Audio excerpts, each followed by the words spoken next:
Otro que ha enloquecido. Vamos a hablar durante unos minutos de inteligencia artificial y de alguien que me ha preguntado, que todavía no voy a ir a fondo con él, pero sobre este tema sí. Estas son las crónicas de la inteligencia artificial. Estas son las escalofriantes crónicas de la inteligencia artificial. Por cierto, esta bonita introducción la hice con una voz de robot. Es una voz robótica, de estas que te venden como de locutores. Bueno, punto 1. Siempre que digo que Yuval Noah Harari es un filósofo y actúa como filósofo, es decir, opina sobre todo como filósofo, no como, no sé, como opino yo como periodista, ¿no? Yo tengo ciertos datos, los comparto, pero es una opinión. No estoy diciendo yo en mi calidad de filósofo decido que no me comporto con la pedantería de Yuval Noah Harari o de Zizek, ni creo tener la verdad agarrada de alguna de sus gónadas. Cada vez que digo que Yuval Noah Harari es filósofo, alguien me salta, no, es historiador. Primero que nada es muy mal historiador, porque se inventa muchas cosas y se inventa la ciencia también. Pero esta es la página web del señor Yuval Noah Harari. Arriba dice Yuval Noah Harari, creo que tiene una huella digital, para que sepamos que es de él. Acerca de, con su foto de todo serio, el profesor Yuval Noah Harari es un historiador, filósofo y el autor de grandes ventas, de Sapiens, una breve historia de la humanidad, Homo Deus, etcétera, etcétera, etcétera. Él en su página web dice que es filósofo, así que no me estén dando lata, es un filósofo. Este señor es Isaac Asimov. Isaac Asimov hace mucho tiempo, de una manera brillante, como hacía muchísimas otras cosas, con una enorme brillantez, el maestro Asimov, dijo que la gente tenía el complejo de Frankenstein, que teníamos un problema con el complejo de Frankenstein. Y el complejo de Frankenstein es la idea de que nuestras criaturas nos van a destruir, porque hemos tocado con nuestras creaciones, entrado en terrenos a donde el ser humano no debería entrar. Hemos traspasado los límites de lo permisible por los dioses, por las circunstancias, por la naturaleza, por el universo, por lo que sea. Hemos traspasado ciertos límites y el resultado será que nuestras criaturas nos destruyan. Y esto lo hemos visto constantemente. La gente, cada vez que hay algo nuevo, hay gente que sale corriendo como pollo sin cabeza, y acuérdense que un pollo sin cabeza puede vivir años, con pollo sin cabeza, diciendo, es el fin del mundo, el cielo se está cayendo. Entonces, ay, la imprenta, uy, Dios mío, la imprenta, con esto va a acabar el mundo. No, el cine, el cine es el fin de todo, es el fin de la civilización, el ser humano será controlado por el cine. No, pues ahora tenemos la radio. No, hombre, ¿cómo la radio? Esto es contra la natura. Y la televisión, es una blasfemia en contra de Dios. Internet, atroz. Todas las innovaciones que han mejorado la vida del ser humano, que tienen problemas y que tienen defectos, porque no hay nada perfecto, pero cuyos defectos han demostrado ser muchísimo menores que los beneficios que nos aportan, han tenido a sus medio pollito. Medio pollito era el que decía que se caía el cielo. Y en este caso es Yuval Noah Harari. Y ayer o anteayer estuvo con uno de los tipos a los que me gusta ver por televisión, que es Stephen Colbert, el que está a la derecha. El que está a la izquierda, por supuesto, es Yuval Noah Harari. Y lo llevó para hablar de cómo la inteligencia artificial nos va a reventar. Me hubiera gustado poner la entrevista y traducirla, pero como no tengo los derechos, y esto es la NBC, la NBC o la CBS. Bueno, no sé, es una de las 3 cadenas grandes estadounidenses, y esto sí me caen a palos a mí. Y yo que no soy nadie, ¿para qué les cuento? Entonces, les cuento lo que dijo Yuval Noah Harari. Y lo tengo escrito aquí. Dice que es la primera vez en la historia que nadie tiene idea de cómo se verá el mundo en 20 años, debido a la inteligencia artificial. A ver, en 1970 tenía yo idea cómo se iba a ver el mundo en 1990, ni la más remota. Ni la más remota. Yo nací en un mundo básicamente analógico. Yo tuve televisión en blanco y negro, yo tuve teléfono de línea toda la vida. Las primeras calculadoras de tarjetas, un amigo del bachillerato tenía una y la mirábamos como si fuera caída del cielo. ¿Qué iba yo a dedicarme a ser youtuber? ¿Qué sé? Pues si no existía YouTube, si el vídeo era carísimo, por eso hacíamos espectáculos de diapositivas, si que podía yo llamar por teléfono o tener una entrevista como la que voy a tener dentro de unos minutos, me va a tener que esperar un ratito.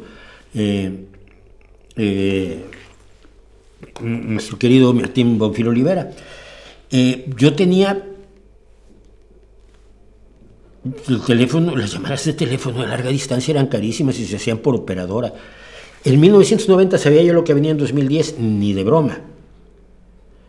No es la primera vez que pasa esto, pero según él sí. Nadie sabe qué enseñarles a los jóvenes que será relevante en 20 años, pero no lo sabrás tú porque eres tonto. Una de las cosas que yo les enseñaría es el pensamiento crítico. Otra de las cosas que les enseñaría yo es el estado actual de la tecnología, porque eso les permitirá entender cómo va a avanzar la tecnología. Si no entiendes la tecnología que funciona hoy, pues no vas a entender la de mañana. ¿Qué es lo que pasa con la gente de mi propia edad que vivió en espacios donde no tenía contacto con la tecnología? Y actualmente para ellos un teléfono, un smartphone es un signo de interrogación enorme. Pero quienes tuvimos contacto con la tecnología y empezamos a trabajar con coordenadores, computadores, como le digan ustedes, en 1992, no, antes, ¿no? ¿Cuándo empecé? En 78. Y bueno, pues teníamos otra forma de ver. Bueno, dice él que es extremadamente peligroso darle poder a algo que no entendemos, y parte de la base de que no entendemos es la inteligencia artificial. Si usted va con un experto en inteligencia artificial, él explica cómo funciona. Que hay partes ocultas en el tipo mismo de mecanismos de aprendizaje de máquina, sí las hay, pero las detectamos y las reparamos. Acuérdense que, por ejemplo, los primeros modelos de lenguaje, por ejemplo, se volvían racistas rápidamente porque leían grandes cantidades de racismo en los sitios web de los Estados Unidos. Probablemente si sus sitios web hubieran sido japoneses no habrían tenido ese, o de cualquier otro lugar no habrían tenido ese sesgo. Pero ese sesgo se identifica y se corrige y punto. Pero aquí dice algo que es la locura, Yuval Noah Harari, que las máquinas, es decir, que la inteligencia artificial, las inteligencias artificiales son potencialmente independientes de nosotros. ¿De dónde saca eso? Es decir, la independencia. Un hijo se te puede ir de la casa porque es independiente.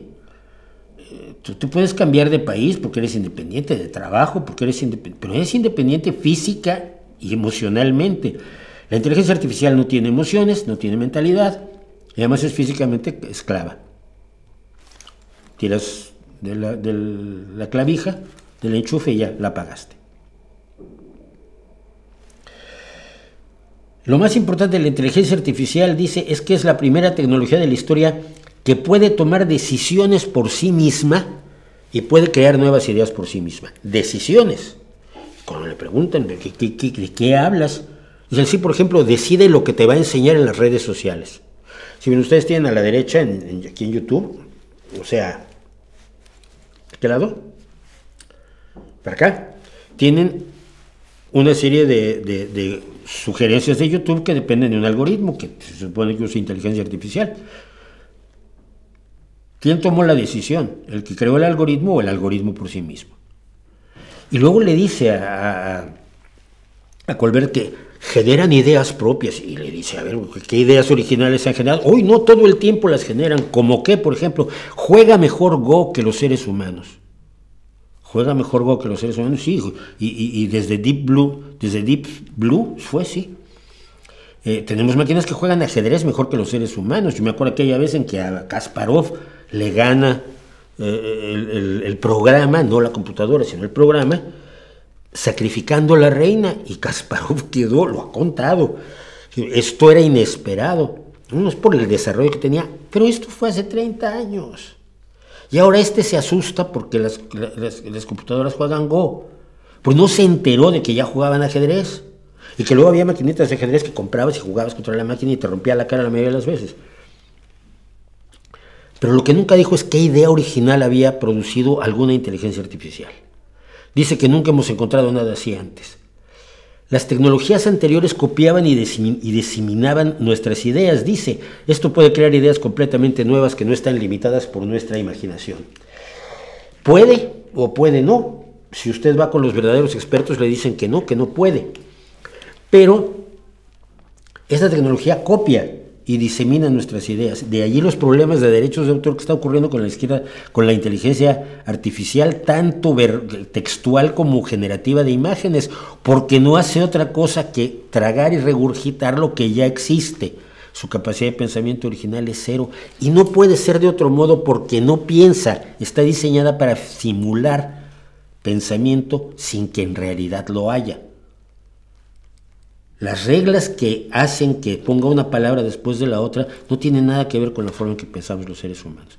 Que tal ignorancia la exprese Yuval Noah Harari, lo único que me dice a mí es que es el negocio en el que se va a meter en los próximos tiempos, durante mucho tiempo.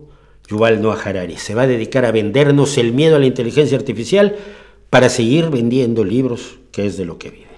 Una lástima. Muchas gracias por desmenuzar al pretencioso y farsante Harari. No tengo cosas peores de él. Hay una mujer, una brillante académica, que ha destruido a Harari y quiero presentar lo que ella dice, pero no he tenido tiempo. Es poco riguroso, me dice David del Castillo, que entre los historiadores está mal visto por la manera poco rigurosa respecto al método historiográfico. Sí, porque le gusta inventarse cosas. Pues esos intelectuales de moda que resulta que parece que saben de todo. Yo me acuerdo cuando eso lo hacía el de la tercera ola, ¿no? Alvin Toffler, aparecía en todos lados y al final resulta que es que soy futurólogo, yo adivino el futuro y no adivinó ni nada. La IA existe desde los 70s, sí, y venían prometiendo desde los 70s. Yo me acuerdo, ¿cómo se llamaba? Un tipo de greñas, muy simpático, que era un poco calvo, pero con pelo largo y barbas. Marvin Minsky, ya nos anunciaba las maravillas de la inteligencia artificial en los años 80. Y nanay, la inteligencia artificial no es capaz de elegir entre Pepsi y Coca-Cola. Sí puede decidir si aprende con más textos que favorezcan a la Coca-Cola que con textos que favorezcan, que mencionen a Coca-Cola o a Pepsi cerca de palabras que se califican como positivas de acuerdo a la programación que existe del algoritmo. Y bueno, por lo visto están discutiendo porque alguien dijo que dije lo que no dije. Y parece que alguien dijo que dije que ha habido avances tecnológicos y no hay de qué preocuparse. Siempre hay de qué preocuparse. Los avances tecnológicos traen nuevos desafíos. Pero al final, lo bueno suele ser mejor que lo malo, y lo malo no es tan malo como nos lo anuncian los enemigos del cambio.